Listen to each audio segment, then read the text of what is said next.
Comet of the Century, presented by Science at NASA. Out near the orbit of Jupiter, a faint speck of light is moving through the black of space. At first glance, it doesn't look like much, no brighter than 1,000 distant stars speckling the velvet sky behind it. Indeed, it takes a big telescope to make out that it's a comet. But what a comet it could turn out to be. Later this year, Comet ISON could blossom into a striking naked-eye object visible even in broad daylight. Comet ISON is a sungrazer, explains Carl Badams of the Naval Research Lab.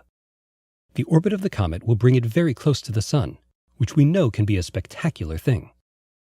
Russian astronomers Vitaly Nevsky and Artyom Novichenok found the comet in September 2012. It bears the name of their night sky survey program, the International Scientific Optical Network, or ISON. As 2013 unfolds, the comet is still very far away, near the orbit of Jupiter. That's why it looks like a speck. But for an object at such extreme distance, it is actually very bright, says Badams. The comet's glow suggests that it is spewing gas and dust from a fairly large nucleus, in the 1 to 10 kilometer range, estimates Matthew Knight of the Lowell Observatory. On November 28, 2013, this dirty snowball will fly through the Sun's atmosphere little more than 1,000,000 kilometers from the stellar surface.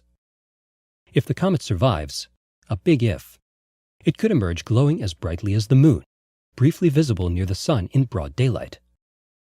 The comet's dusty tail stretching into the night sky could create a worldwide sensation. Some reporters have started calling ISON the Comet of the Century, but Don Yeomans of NASA's Near-Earth Object Program thinks that's premature. I'm old enough to remember the last comet of the century, he says. In 1973, a distant comet named Kohoutek looked like it would put on a great show, much like ISON.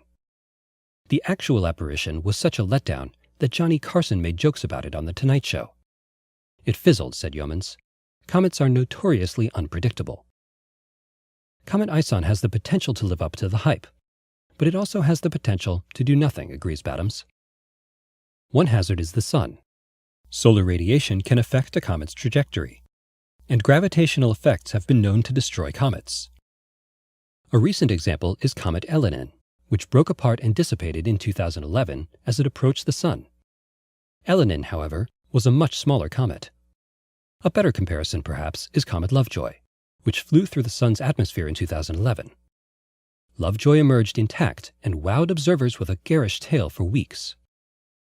Comet ISON is at least twice as big as Comet Lovejoy, notes Knight. This would seem to favor Comet ISON surviving and ultimately putting on a good show. One of the most exciting possibilities would be a partial breakup. If Comet ISON splits, it might appear as a string of pearls when viewed through a telescope, speculates Badams.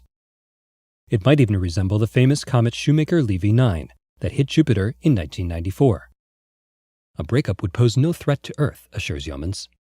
Comet ISON is not on a collision course. If it breaks up, the fragments would continue along the same safe trajectory as the original comet.